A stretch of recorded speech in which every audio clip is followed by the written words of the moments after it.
adalah zuriat Nabi, santun berakhlak berbudi pekerti, wariskan agama dan budaya.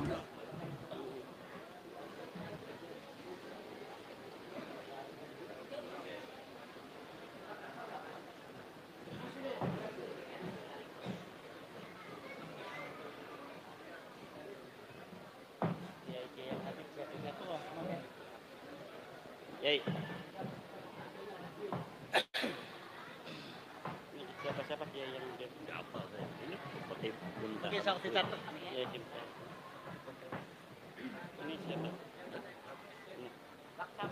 Ini pakai bunta. Pakai buntar. Tadi malam karena nggak berani supir nggak bisa soal. Yang satunya yang pakai bakri haji. Iya. Masuk tokoh-tokoh ulama.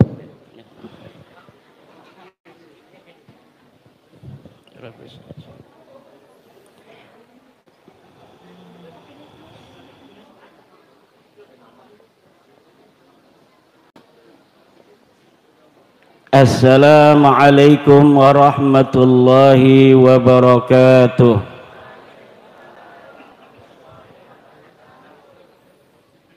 Belum kompak ibu-ibu. Assalamualaikum warahmatullahi wabarakatuh.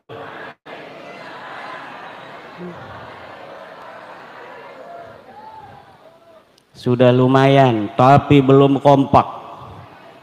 Kompakan taman. Assalamualaikum warahmatullahi wabarakatuh.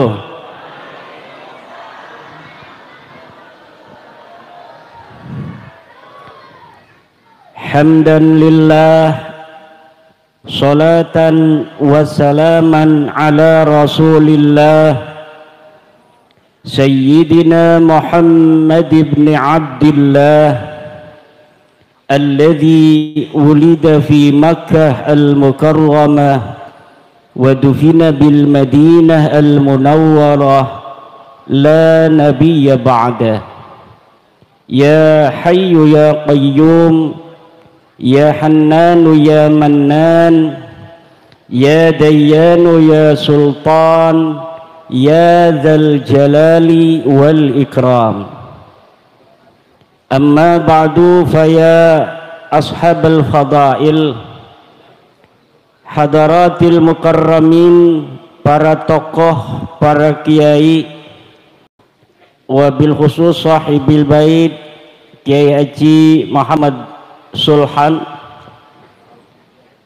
orang tua kita bersama dari Jetis Al-Mukarram, Sahibil Fadilah, Ayahanda Kiai Wahib Mahfuz, Ketua Perjuangan Wali Songo Indonesia Kabupaten Kebumen Kiai Haji Musta'in, Kiai Haji Buntas, Kiai Haji Bahri, Kiai Haji Muntaha, dan seluruh para kiai-kiai yang hadir, Ketua PCNU Kabupaten Kebumen, Ketua Ansor Kabupaten Kebumen, Panglima Banser, Panglima PWI yang mewakili dari Kepolisian Republik Indonesia, Tentara Nasional Indonesia, para kesepuhan Kampung Kaliwungu, Desa Klirong, Desa Kaliwungu, Kecamatan Klirong, Kabupaten, Provinsi, Negara, Presiden, makan siang, alhamdulillah. Baru kali ini selama Indonesia merdeka ada makan siang gratis, alhamdulillah. Ibu-ibu ndak usah masak, suaminya kasih aja makan siang Prabowo gitu, alhamdulillah. Desa Klirong ini, Klirong, Desa Kaliwungu, itu di Kendal ada pondok pesantren Kaliwungu, ada Apik, ada Aris, ada pondoknya Dim dan lain sebagainya. Saya pernah ngaji tafsir Jalalain dengan Asirul Jalil di Kaliwungu. Desa Kaliwungu, Kecamatan Klirong. Ini Klirong ini kali punya rong, terowongan. Jadi rong itu terowongan kan.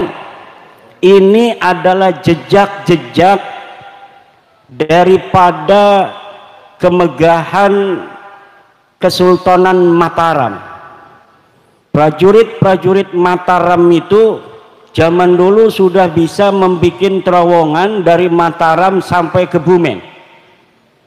Kalau kita baca sejarah di Vietnam itu Viet Cong, tentara-tentara gerilya dari Vietnam, dia dapat mengalahkan Amerika itu diantaranya karena adanya rong-rong, terowongan-terowongan yang dibangun sebagai basis penyerangan dan persembunyian tentara-tentara Viet Cong. Amerika kalah oleh Vietnam karena adanya terowongan-terowongan tentara. Ternyata teknologi terowongan itu ratusan tahun yang silam sudah ada di Pulau Jawa, yaitu dari Kerajaan Mataram. Memang menurut siapa namanya penjelajah dari Portugis, namanya Tommy Pires itu bikin sebuah buku namanya buku harian daripada Tommy Pires ketika datang ke Jawa. Ketika Tommy Pires dari Portugis datang ke Jawa, Tommy Pires mencatat bahwa pada tahun 1500-an di Pulau Jawa ini sudah ada kapal-kapal besar yang dibikin oleh orang-orang Jawa. Kapal Portugis yang paling besar itu namanya Anuncidia. Panjangnya 70 meter. Tapi kapalnya orang Jawa itu bisa mencapai 300 meter. Jadi betapa teknologi yang dimiliki oleh orang Jawa sebelum dijajah oleh Belanda itu lebih hebat daripada Eropa. Kesultanan Mataram itu sebelum dijajah Belanda sudah bisa bikin meriam dan banyak pabrik meriam. Kesultanan Banten Sultan Tirtayasa 1600 itu sudah bisa bikin bedil. Ada pabrik bedil, ada pabrik mesiu di Kesultanan Banten sebelum dijajah oleh Belanda.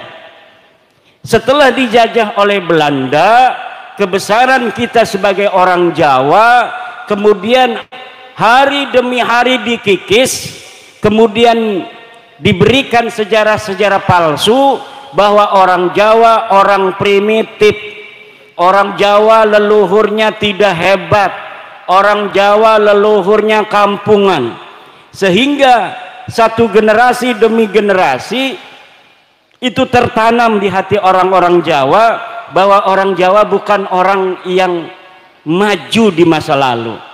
Inilah cara penjajah untuk menghancurkan suatu bangsa dengan memberikan doktrin kepada masyarakat yang dijajah bahwa mereka keturunan orang-orang rendah. Padahal sudah terbukti orang Jawa keturunan orang-orang yang berperadaban tinggi. Peradaban di dunia ini yang tersisa hari ini selain di Mesir, Yunani, juga di Indonesia.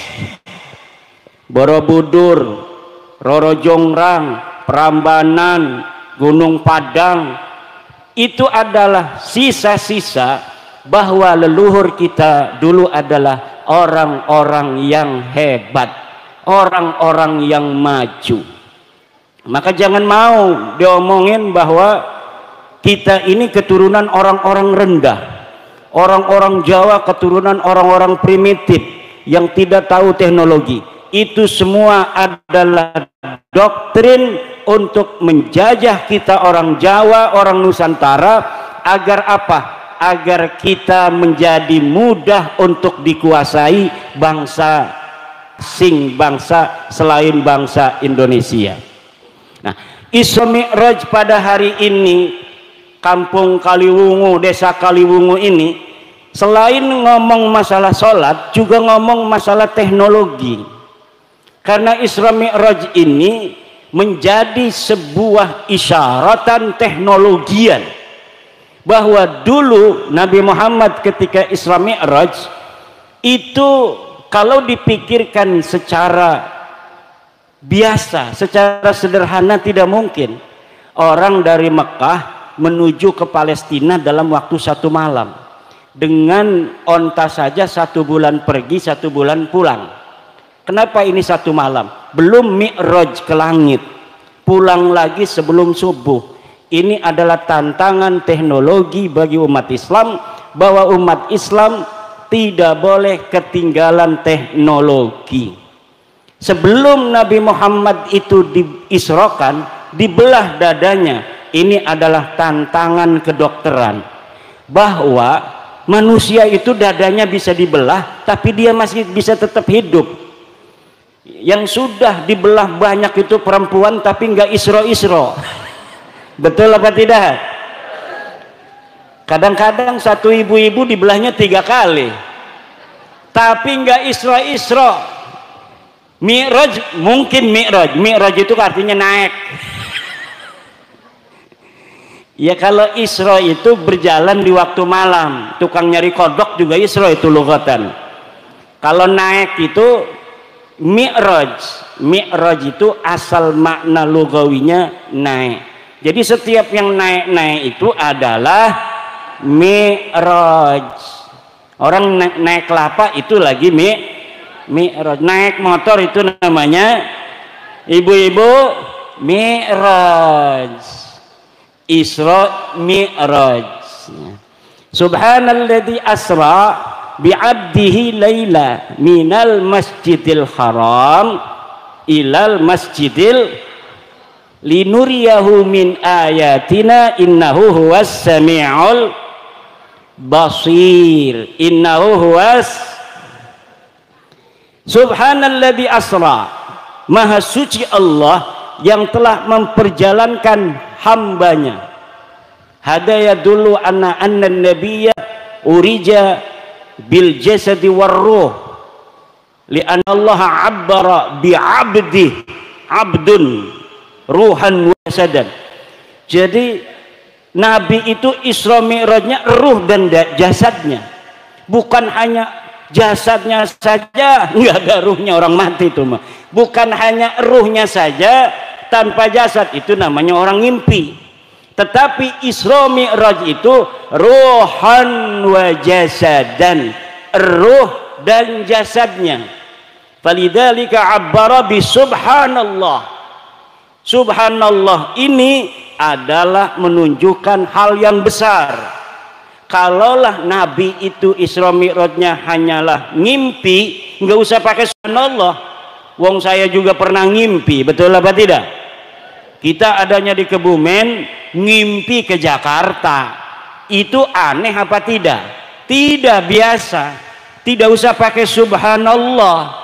Tapi karena Allah mengatakan subhanalladzi hadza yadullu ala anna qaunil mi'raj bil jasadi war ruh li'annahu amrun mustaghrab, amrun ajib, sesuatu yang aneh, sesuatu yang luar biasa. Falidzalika abbara bi subhanalladzi. Kalaulah mimpi nggak usah pakai subhana. Ini orang yang tidak percaya Isra Mi'raj ini jangan gegabah, hukumnya kafir, Bu. Kenapa? Karena dalilnya Isra itu qat'iyyud dilalah wa qat'iyul wurud. Qat'i hukumnya. Kalau mi'raj itu hanya fasik. Orang yang tidak percaya Nabi Muhammad itu mi'raj jasad dan ruhnya, itu fasik. Tapi tidak percaya pada mi'rajnya mutlaqan, itu hukumnya kafir. Li'annahu sabitun bil ijma'. Sabitun bil ijma' wa man angkara ma sabata minad dini bil ijma'i fahuwa kafir. Orang yang tidak percaya adanya sesuatu yang telah tetap sahih dari agama, maka dia hukumnya kafir. Wal mi'raju sabitun bil ijma' bi annahu waqi', walakin ikhtalafal ulama fi anna al mi'raja bil jasadi am bir ruhi ma'an. Qalatil mu'tazilah, kata orang Mu'tazilah, kalau Isra Mi'raj betul jasad dan ruh, tapi kalau Mi'raj hanya ru'yah manamiyah. Apa namanya? Ru'yah manamiyah, ngimpi saja kalau Mi'raj. Tapi Mi'rajnya terjadi, karena itu sabitun bil ijma bil ahadisil mutawatirah. Hadis-hadisnya mutawatir. Nabi pergi ke langit pertama, nggak boleh masuk dengan Jibril. Ditanya, hei Jibril, kamu siapa? Saya Jibril. Wa man ma'aka, siapa yang bersama kamu? Muhammad. Aursila, apakah dia sudah diangkat jadi rasul? Naam. Tafadhol. Baru masuk. Setelah di langit kedua dijaga lagi. Hei, mau kemana lo? Siapa lo mau masuk langit kedua? Ana Jibril. Wa man ma'aka, siapa yang bersama kamu? Muhammad. Abu Isa, apakah dia sudah diutus jadi nabi? Betul, dia sudah diutus. Baru dibuka. Susah bu mau mi'raj itu, susah mau mi'raj. Makanya kata Imam Kusyairi, al mi'raju la yaqa'u li ghairil mustafa. Mi'raj itu tidak terjadi bagi selain Nabi Muhammad sallallahu alaihi wasallam. Ada orang ngaku-ngaku mi'raj semalam 70 kali bu.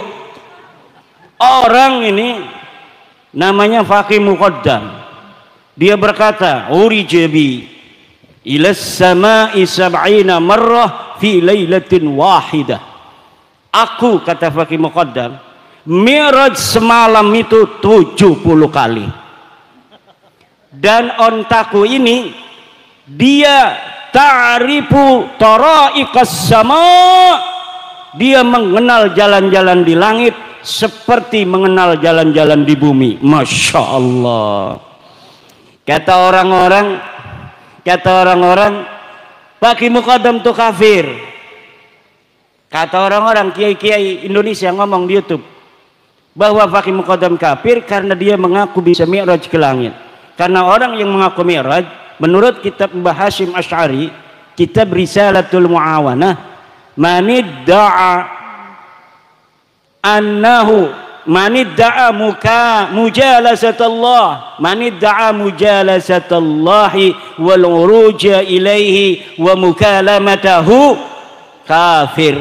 Siapa orang yang mengaku bahwa dia mujalasatullah, dapat duduk bersama Allah, awil uruja ilaihi, atau mi'raj ke sana ke Allah, au mukalamatahu, atau dia ngobrol dengan Allah, fahuwa kafir, maka dia hukumnya kafir. Kata pembela Balawi, yang kafir mah katanya kalau 3 dilakukan semua, mujalasatullah, uruj ilaihi, mukalamatahu. Kalau 1 doang mah enggak kafir, karena pakai huruf atopnya waw. Kalau huruf atop waw katanya berarti semuanya harus dilaksanakan. Dia nggak ngaji alfiyah. Di alfiyah itu al-wawu li mutlaqil jam'i, mutlaqul jam'i wattifaqul fi'li. Jadi yang namanya huruf atop waw, ahwa mutaqaddimun, au huwa muqarinun, au huwa mutaakhir, itu pakai hurufnya waw. Bisa lebih dahulu, Ja'a Zaidun wa Amrun. Itu mutlakul jam'i. Pokoknya datang Ki Zaid dan Ki Amr. Bisa Ki Zaid dulu yang datang, bisa Ki Amr dulu yang datang, bisa bareng-bareng datang. Kata pendukung Balawi, Pak Ki Muqaddam tidak kafir. Sama, dia nama tidak ada musamanya. Namanya dikarang di abad 9, keramatnya dikarang di abad 9, ceritanya dikarang di abad 9, dikatakan hidupnya tahun 653 Hijriah. Digelati, dilihat di tahun 653 dalam kitab-kitab yang ada di tahun itu, banyak yang dikarang oleh para ulama. Tidak ada di Tarim tahun 653 Hijriah dan sebelumnya, karena wafatnya 653. Itu ada seorang yang bernama Faqih Al-Muqaddam pernah hidup di Tarim. Jadi pengakuannya itu pengakuan yang dalam ilmu hadis disebut maudhu'un. Apa? Maudhu'un, palsu. Sejarahnya palsu, ngaku turunan nabinya juga palsu. Ini apa maksudnya? Suruh minum. Masya Allah, baik sekali ini. Namanya Kang Mas Saifuddin, sedulur dengan saya, Imaduddin Saifuddin. Tiangnya agama, pedangnya agama. Istrinya berapa dia? Masya Allah, kasihan amat. Hampir 2 nggak jadi. Ya, namanya masyarakat kan ikut pacamatnya. Kalau pacamatnya minas syuja', maka masyarakatnya minas syuja'. Kalau camatnya minal khaifin, warra'iyatu aula.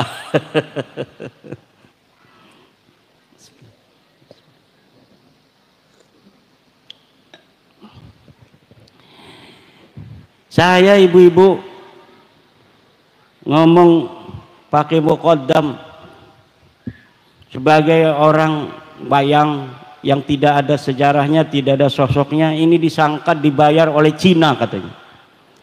Ini Kiai Imad ini membatalkan nasab Balawi karena dibayar oleh Cina.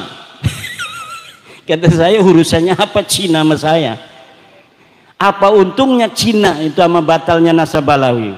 Sekarang kan di Banten lagi ada proyeknya Pak Jokowi dulu, proyek strategis nasional, namanya PIK 2. Saya kan nggak ngomong, mau setuju, mau menerima, mau menolak, saya nggak ngomong. Itu banyak orang-orang yang musuh-musuh Pak Jokowi itu sekarang lagi menolak proyek strategis nasional PIK 2. Lalu karena saya diem aja, tuh lihat Kiai Imad, kalau nasab Habib aja dikejar, tapi adanya penjajah Cina katanya di Tangerang, Banten, dia diem saja. Aktivis-aktivis sudah menolak, tapi Kiai Imad diam saja. Itu tanda bahwa isu nasab ini dibayarin oleh Cina PIK 2 katanya. Bos, itu PIK 2 itu proyeknya Baklawi, bos. Aguan itu orang Cina, tapi yang ngejalanin proyeknya itu Baklawi, namanya Mu'annas Al-Aidid. Dia Baklawi, dia Kabib. Kalau saya ngelihat Baklawinya, saya langsung nolak. Tapi orang nolak, orang menerima itu harus tahu apa yang ditolak, harus tahu apa yang diterima. Jangan kita nggak ngerti apa-apa kita menerima, jangan kita nggak tahu apa-apa kita menolak. Saya nggak ngerti PIK 2 ini jenis kelaminnya apa, ini makhluk model apa ini PIK 2. Kenapa? Karena saya belum mendapat penjelasan sebenarnya seperti apa, proyeknya apa, manfaatnya apa, kerugiannya masyarakat apa kalau diterima. Kalau sudah ada ilmu, qoma bi al ilmu bi PIK, wa PSN, baru kita boleh mengatakan menerima, boleh mengatakan menolak. Karena saya komisi fatwa, ketua komisi fatwa Majelis Ulama Indonesia Provinsi Banten, kemarin saya di SMS, Kiai hari Minggu tolong survei di PIK, ini dari perintah MUI Banten. Nanti komisi fatwa yang menentukan secara maqasidus syariah apakah diterima ataukah tidak. Kata saya, buat apa kalau kita terjun ke lapangan tapi tidak tahu master plan-nya apa. Saya mohon dikirimkan dari PIK gimana, dari bapedanya gimana, dan alhamdulillah sudah dikirimkan baru kemarin di mobil.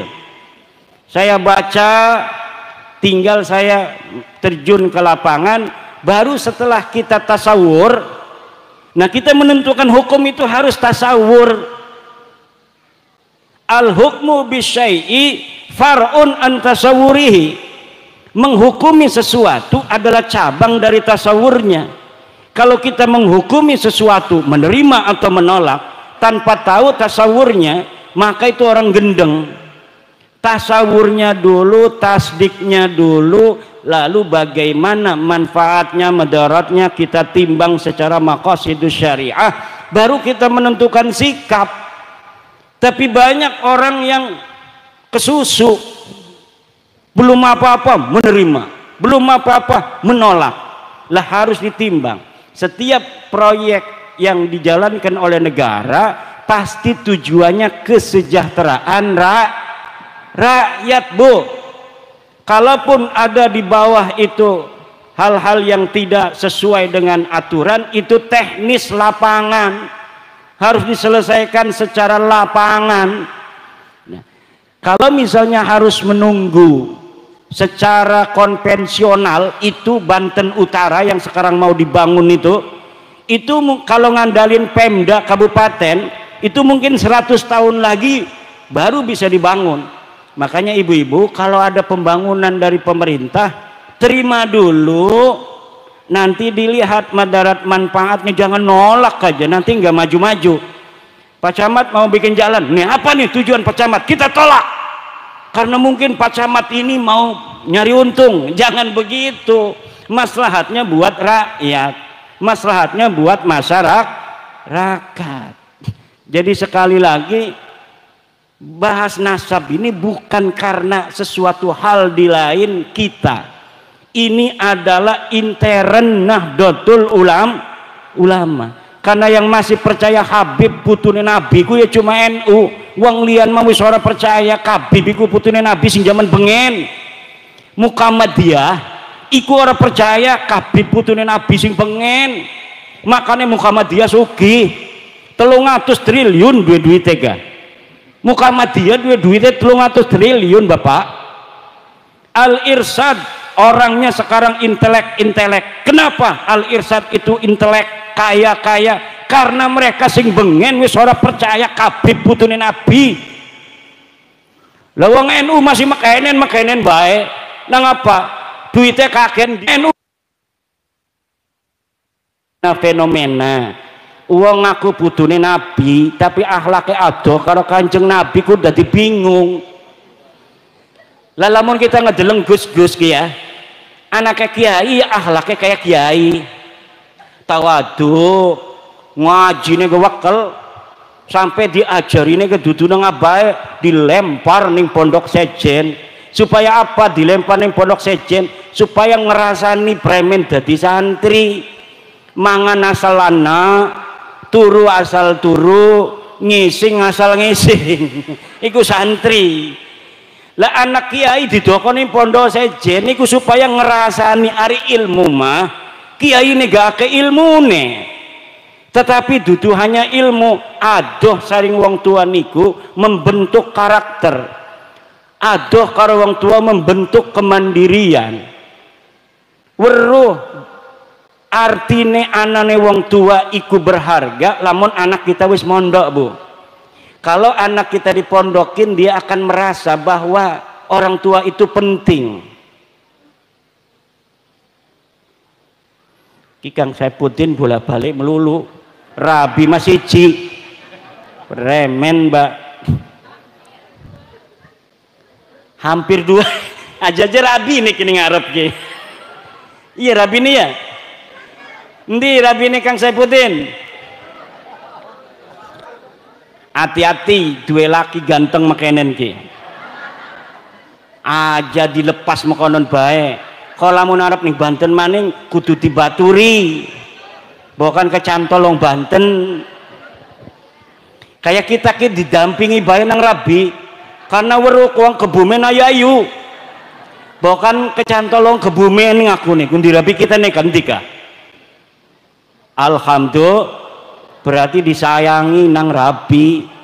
Dudu rabi watir dudu disayang. Ligane mewatir dudu sayang. Ibu bapak hadirin ma'asyiral muslimin rahimakumullah. Karena orang NU ini percaya dengan adanya keturunan Nabi, bahwa turunan Nabi ila yaumil qiyamah ada. Turunan Nabi walaupun dari jalur Siti Fatimah perempuan, bagi kita Nahdlatul Ulama itu tetap dianggap keturunan Nabi. Sampai kiamat nanti Imam Mahdi akan muncul dari keturunan Siti Fatimah radhiyallahu anha. Engkau bu kiamatku anak perang besar. Wong Banten, wong Kebumen jadi siji di bawah bendera Imam Mahdi. Siapa namanya? Imam Mahdi. Iki putune Kanjeng Nabi. Arane Muhammad. Abahe Abdullah. Lahir ning akhir zaman. Perang ngelawan orang-orang kafir di bawah bendera la ilaha illallah Muhammadur Rasulullah. Iki yang akan menjadi panglimanya adalah cucu Nabi asli pakai sod. Makanya kalau sekarang ini bu, kita biarkan orang-orang yang bukan turunan Nabi ngaku-ngaku putune Nabi, iki bahaya. Karena engkone anak uang ngaku-ngaku Imam Mahdi palsu, ngaku Imam Mahdi padahal duduk Imam Mahdi. Darane ngajak ning surga, ligane ngajak ning neraka. Bahaya. Maka wajib yang bagi likulli ahadin ayyakuna lahu ghiratun fi hadan nasabi syarifi hatta la yantasiba ilai ahadun illa bihaqqin. Qalahu Ibnu Hajar Al-Haytami. Wajib yang bagi bima'nal wujub, wajib bagi siapa saja untuk mempunyai kecemburuan akan nasabnya baginda Nabi, sehingga tidak ada yang berani ngaku-ngaku putune Nabi illa bihaqqin, kecuali dengan hak. Apa maksud illa bihaqqin? Pertama, harus bisa dibuktikan secara ilmu nasab. Coba deke ngaku aran-arane putune nabiku sapa-sapa. Oh je Pulan bin Pulan bin Pulan bin Pulan. Analakan ing kitabe. Wah, iki kabib wis tak teliti bu. Lakan ing kitab-kitabe ngaku putune nabi ning Indonesia. Dheweke teka 100 tahun sing wingi ngaku ning Indonesia teka iku putune Kanjeng Nabi. Wong Indonesia ngormati. Duwe ayam siji dinekno. Duwe wedhus siji dinekno. Duwe rabi kadang-kadang dinekno. Nah, udah bila ligane barang diteliti dudu putune Nabi. Dudu putune Nabi. Iki wis tak teliti-telitian taman bahwa kabib-kabib iku bin Sihab bin Semit, Topik Segap, Lutfi bin Yahya iku dudu putune Kanjeng Nabi, putune Ubed arane. Mang Ubed iku digelati ning sejarah laka arane laka uwong. Laka arane laka uwong. Katanya mengaku dia hidup 383 Hijriah. Ngaku jadi putune dadi anake Ahmad bin Isa. Ahmad bin Isa iki putune Kanjeng Nabi asli. Ana ning kitab Tahdhibul Ansab nulis anake Isa bin Muhammad arane iku apa Ahmad bin Isa. Iki putune Nabi asli. Nah, kemudian si Kabib iki ngakune putune Ahmad bin Isa iki saking anake sing arane Ubed. Lah Ubed iki kita gelati ning kitab-kitab iku laka anake Ahmad bin Isa arane Ubed. Ahmad bin Isa putune Kanjeng Nabi asli iki duwe anake cuma telu, Muhammad, Ali karo Husain. Ora ono sing arane Ubed. Lah Ubed iki anake sapa? Ya dudu anake sapa-sapa wong-wonge gelak aja. Uli nulis-nulis doang. Sikiki misale ana wong pengen ngaku putune Sunan Gunung Jati. Arane Saifuddin, misal. Contoh doang. Arane Saifuddin, cuma deke inget aran abai doang. Abai emang Saifuddin ku sopo? Misalnya Sahrudin ya. Saifuddin bin Sahrudin. Kan Sunan Gunung Jati 500 tahun sing wingi. Lah orang urus sapa-sapa diukur nang deke otaknya cerdas. Lamun zaman siki sampai Sunan Gunung Jati tahun 1570 berarti kudu ana aran wong 20. Lah deke ora kawang siji-sijine tulis be uli ngarang Saifuddin bin Sarudin bin Samsuddin bin Nasruddin bin Jalaluddin bin Khairuddin sampai bin Sunan Gunung Jati, tidak berdasarkan cerita sejarah yang asli, tidak berdasarkan kitab nasab. Ora takon-takon wong Banten premen nasabe wong Banten, ora takon-takon wong Cirebon premen nasabe wong Cirebon ning Sunan Gunung Jati. Barang diakuraken wong Cirebon Sunan Gunung Jati duwe anak pasarean sing duwe keturunan ning Cirebon, ning Banten arane Hasanuddin, laka arane Saifuddin. Iki mang jere mang Saifuddin si kiki ngakuni Sunan Gunung Jati deke Saifuddin bin Binanu bin Saifuddin maning bin Sunan Gunung Jati. Pas diteliti kepada manuskrip asli yang ada pada tahun 1500 Masehi, Sunan Gunung Jati dua anak lanang roro ning Cirebon siji sing duwe keturunan arane Pasarean nurunaken keluarga buntet Gus Abbas ketua umum PWI LS. Ning Banten nurunaken Maulana Hasanuddin dua keturunan para raja-raja Banten. Laka anak Sunan Gunung Jati arane Saifuddin. Lah iki kira-kira diterima ta boten ku? Mang Saifuddin ngaku putune Kanjeng Nabi, putune Sunan Gunung Jati setelah 550 tahun dari hidupnya Sunan Gunung Jati. Sementara kitab-kitab yang ada menerangkan anak yang berketurunan laki-laki dari Sunan Gunung Jati cuma Pangeran Pasarean dan Maulana Hasanuddin Banten. Pasti ki aran Saifuddin ngakune Saifuddin niki anak Sunan Gunung Jati mbeke lahir di dokoning perahu, kemudian di tengah kening laut kegawa sampai kali manjing ning Kebumen, terus barang wis manjing ning Kebumen dijukut nang wong Kaliwungu ko makame digawe nang Kang Saifuddin makame ning Kaliwungu, makam Pangeran Saifuddin bin Sunan Gunung Jati Syarif Hidayatullah. Ya wong ari sing bloon mah percaya bah. Wih jere wong-wong lian sing ora percaya, wah iki palsu iki aja suudon ning wong Islam kudu husnudon wis dipercaya be menawi teh bener bukan duraka kewalet sirah ning Mang Saifuddin. Lah siki ge mengkonon, Bu.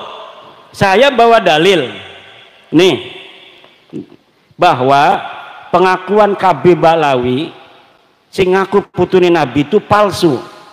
Deke ngaku ning tahun 895 mulai ditulis oleh Ali Asakron. Ali Asakron iki buyute Kabib Sihab segala macam iku, Kabib Rijik, Kabib bakar kayak iku buyute arane Ali Asakron nulis kitab putune Nabi tahun pira 895 Hijriah. Tahun 895 Hijriah merenekakan kuis pirang tahun 500 tahun bu wis ngakune bener ora pengakuan tahun 895 ki bener ngakune ku kitabnya sampai sekarang bisa dibaca kitab Al-Burqatul Musyiqah karangan Ali Asakron. Nah sebelumnya ini di tahun-tahun 895 iki akeh kitab nasab sing wis ditulis anak putune Nabi ku kitabnya wis ditulis sing abad keloro Hijriah. Abnaul Imam fi Misra Wassam abad keloro Hijriah ditulis Ibrahim Toba tahun 199 Hijriah. Nasabu Quraisy abad keempat, Siri Silsilatil Alawiyah abad keempat, Tahdibul Ansab abad kelima, Umdatut Muntaqilatut Talibiyah abad kelima, Al-Majdi abad kelima, Sajarah Mubarakah abad keenam, Al-Asili abad ketujuh, Al-Fahri abad ketujuh, As-Sabatul Musal abad ke-8, Umdatut Talib As-Sugra, Umdatut Talib Al-Kubra abad ke-9. Dari mulai abad ke-9 sampai abad ke-3 ke-4 itu tidak ada Ahmad bin Isa ditulis punya anak namanya Ubed. Makanya mereka tidak bisa jawab sampai sekarang karena saya punya kitabnya. Kitab akeh, deke orang dua kitab. Ngadu-ngadune kula diadu karo Senawawi. Senawawi telah berkata di dalam kitabnya. Senawawiku anaknya Kiai Umar. Kiai Umar iku wong tenara karo kresek iku parak bu tetangga. Ngajine ning ponakan buyut kula arane Kiai Ayib.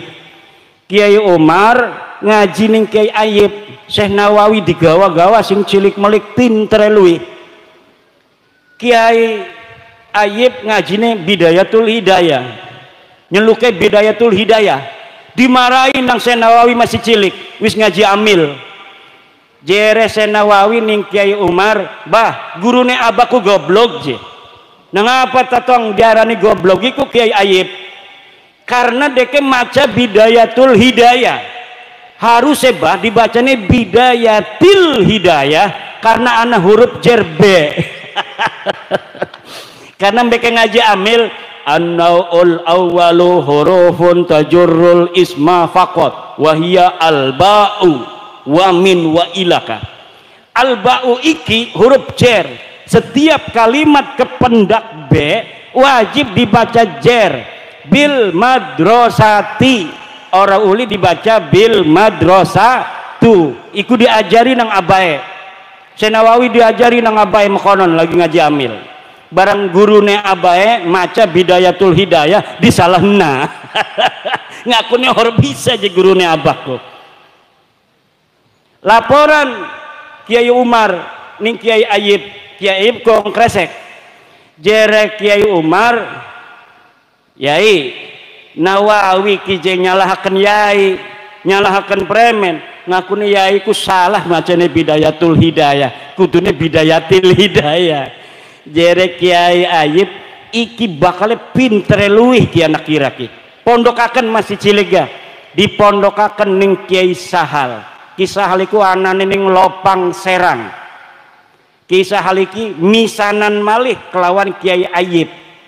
Iki Kiai Sahal punya murid Syekh Nawawi sekaligus ponakannya. Karena adiknya Kiai Sahal itu namanya Zubaidah adalah ibu daripada Syekh Nawawi Tanara Al-Bantani. Akhirnya apa? Mondok 5 tahun ning Serang langsung pengen ngaji ning Mekah. Pinter luwih Syekh Nawawi. Umurnya mbeke 15 tahun lebih iku wis pengen di Mekah. Syekh Nawawi tenara wong Kebumen mondok ning ploso baik rasane adoh mondok ning ploso adoh je mondok ning ploso lah wong bengen mah mondok ning Mekah bu pada ning Mekah tahun 1945 sejak merdeka ku wong Banten wis ora pada mondok ning Mekah. Lemau ini mah pada di Mekah. Sing barang tahun 1634 wong kresek iku mondok di Mekah. Buyut kula 1634 iku saning Mekah. Kita masih ana ning perpusnas. Arane Al-Mawahib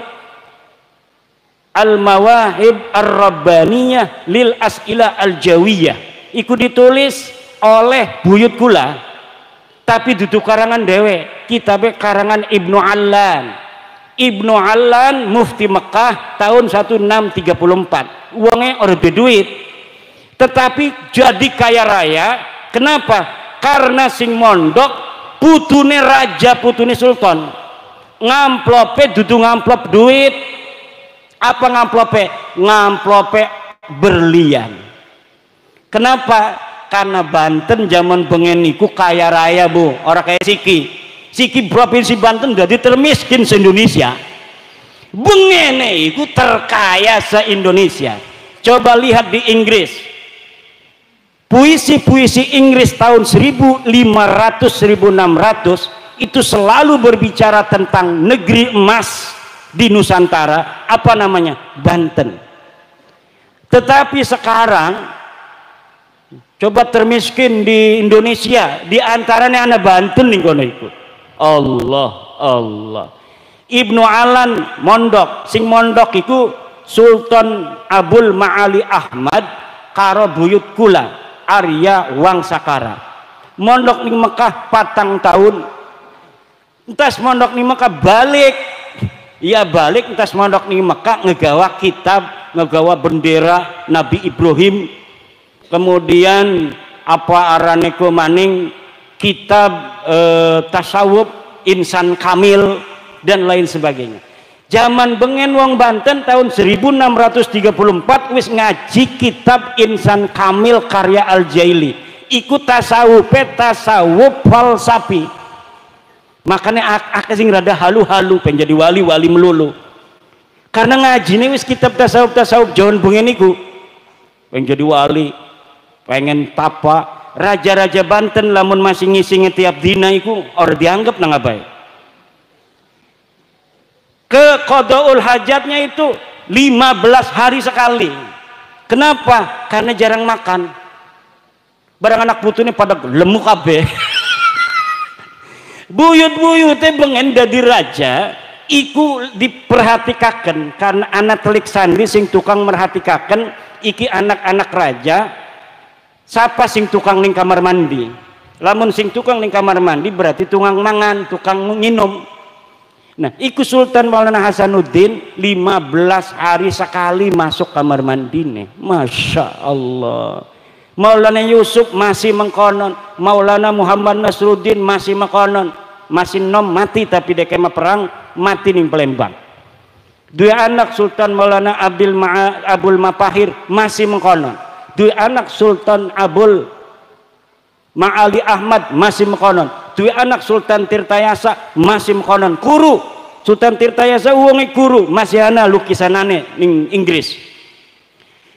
Setelah dikuasai Belanda, entah Sultan Tirtayasa embeke pada biasa kena penyakit. Pada pengen ake mangan, embeke pada lemu-lemu potone. Dideleng nang kula foto duta besar Banten gena Inggris wis lemu wonge. Wah, iki wis ake mangan. Iki sedurunge kuru-kuru tukang tapa. Alhamdulillah. Banten karo Mataram iku sedulur. Saking duhure pada tapi saingan barengan. Iku Sultan Agung duwe pabrik meriam. Sultan Agung duwe pabrik meriam ngelawan Belanda. Wah, lamun Banten kalah maning kita di anak buah kita teger iki. Jadi Banten pengen dikuasai Belanda kalah, tinggal Banten di sedurung kalah. Jadi siapkan meriam. Jere Sultan Mataram, Sultan Agung. Siapkan meriam. Latihan ngadepin Surabaya. Dua, antem majur sing dilatih-latih. Coba jajal ning Kulon, ning arah Banten. Barang ning arah Banten di dokane. Cepluk lah kasih ngejebluk. Iki keramat jinjiban bengen ku. Jadi asal diarahaken belatiane kuning arah Banten iku orang muni orang meledak jebluk iki masih ana ning buku historia sejarawan, coba deleng ning apa arane internet Mataram serang Banten meriamnya nggak ngejebluk-jebluk itu masih ada sampai sekarang. Yang nyatet siapa? Apakah orang Banten? Enggak, orang Banten nggak tahu apa yang terjadi di Mataram. Zaman bengen lah ke medsos. Jadi wong Mataram dewek sing nulis. Asal Arab nyerang Banten, iku meriam latihan iku laka sing ngejebluk. Bahkan coba penasaran jadi Sultan Jogjaku. Coba sebalen maning ngejebluk orang merana, ngejebluke ning jero meriame. Buledak. Jadi meriame milu hancur. Bengi-bengine Sultan Mataram ngimpi pada bisulan. Barang ngimpi bisulan isuk-isuk masih gatel. Gatel. Iki gara-gara penasehat kon nyerang Banten iki. Wis ora uli nang abae. Abae Sultan Agung deke iku anake Sultan Agung arane Amangkurat. Wis ora uli nang abaga bengen aja gawat-gawat sira. Macem-macem wani nyerang Banten. Wis diantepakan we Banten memekonon ku bae.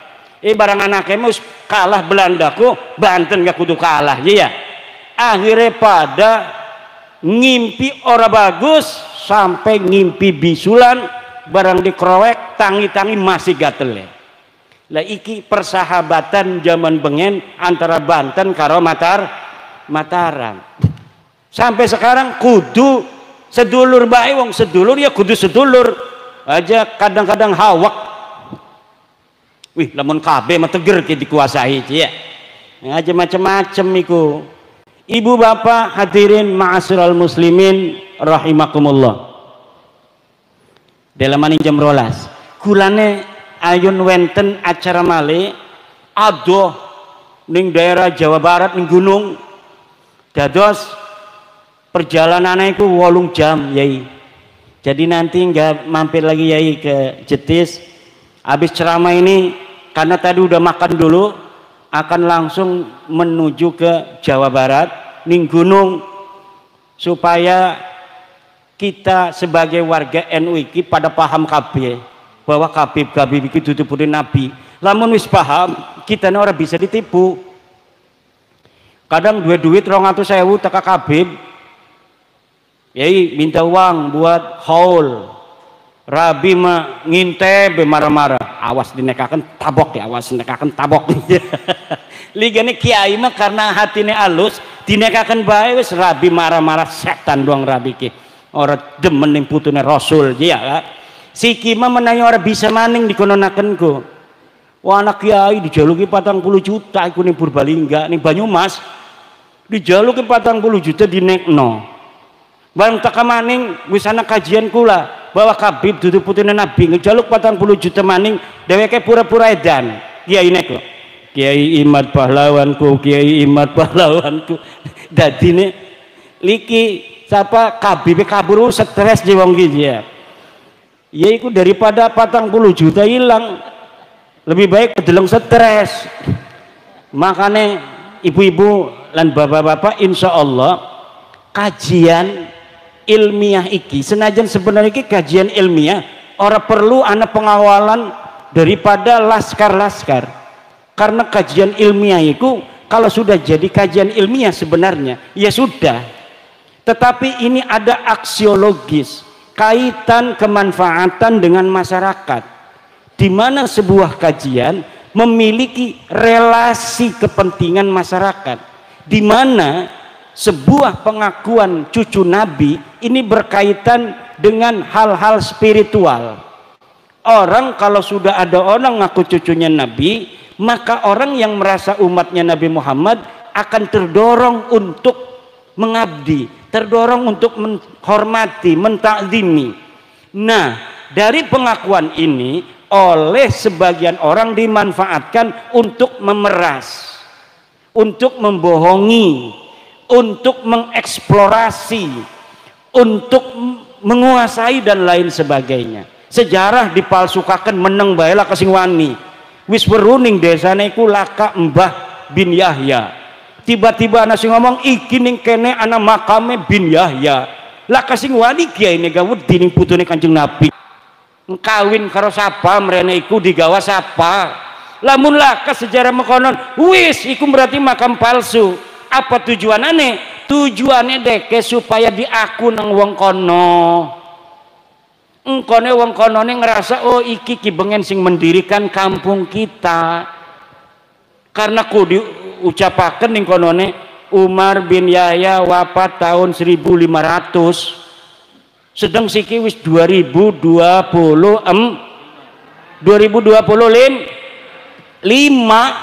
ratusan tahun wis. Wah, aja-aja sing ora-ora makan bener iki. Bengene berarti sing ngedirikan kampung kita ke Habib C. Arane Umar bin Yahya kumbuktine makamnya nang kono. Jadi barang teka wong ngaku putune Umar bin Yahya iki, wah tuh wong kampung Kaliwungu pada ngormati kabeh. Ikilah pendiri daripada kampung kita ki, anak putuneku dihormati. Ana sing mai lepet, ana sing mai sintrong, ana sing mai duren, ana sing mai duit, ana sing wis segala-gala. Balik dheweke, woi mobil penuh, alhamdulillah. Ku supaya makanan ku bu nipu-nipuneku. Sedang wong Jawa iki diajarine tata krama, terima kasih ning wong sing wis pernah berjasa. Man lam yaskurin nasa lam yaskurillah. Orang yang tidak bersyukur kepada manusia, dia tidak bersyukur kepada Allah. Jadine wong kita kene mah nang apa? Uang baik-baik iku sing nyaman bengen abae, anaknya dihormati karena ngerasa terima kasih ning abatuane bengen. Nang apa anak-anak kiai gampang dihormati nang para wong desa karena inget abae bengen gitu badan. Nah siki anak wong ngaku putune Nabi komo pisan wong anak kiai be dihormati komo ngaku putune Kanjeng Nabi. Lalamun uangnya bener putune Nabi izin ketika dia ketahuan cucunya Nabi dia malu menyembunyikan diri enggak ngaku-ngaku. Lamun putu asli ciri-cirine makonon.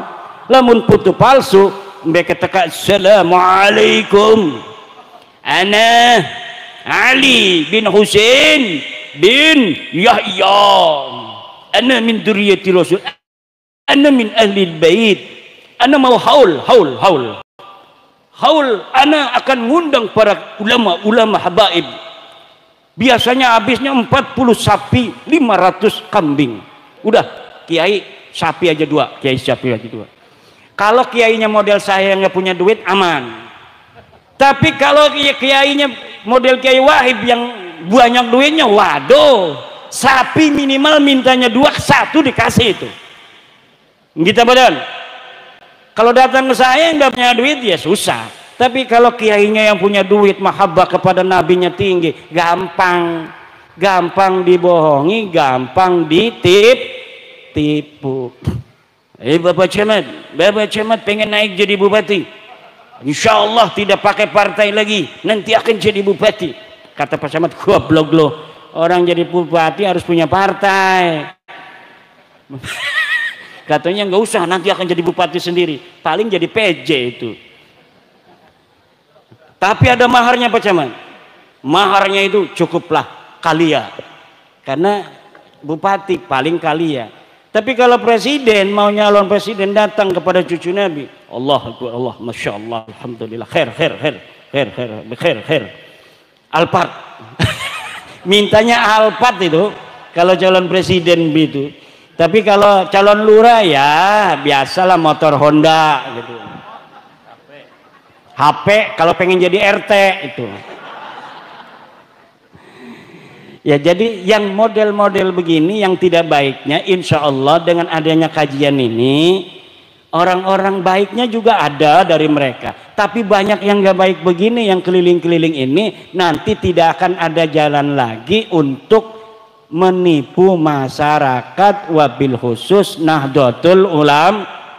Karena kalau orang Muhammadiyah wis ora percaya sing bengen makanya sugi-sugi. Wong Ali Irsad ora percaya, wong HTI ku ora percaya, wong PKS ku ora percaya senajan sikine baturan kayak kuma kepentingan politik, atine mah dek ora percaya. Tapi wong NU senajan sejen pilihan presiden senajan sejen partai ye, lamun ana wong aku turunan nabi iku pasti dihormati. Kenapa? Karena cinta kepada baginda Nabi.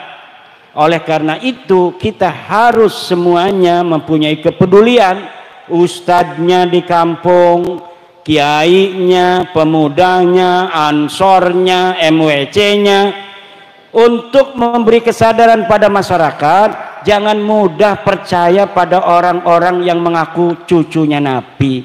Takoni lamun deke ngaku putune Nabi, haplogrupnya apa? Kalau bilang haplogrupnya J1, kemungkinan besar cucu Nabi. Tapi Kabib iki wis dites DNA, iku haplogrupe G. Iku wong India. Wong India pindahan sing Kaukasus, pindah sing Kaukasus ning India, pindah ning Oman ning Mirbat, pindah ning Yaman.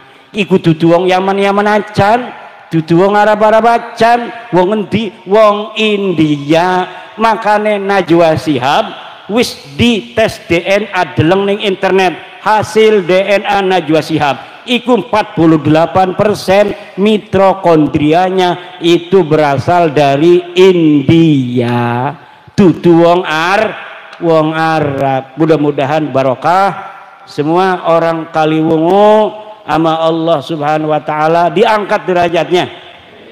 Sugi kabeh anaknya jadi kiai, jadi presiden, nambah kabeh rabine, amin.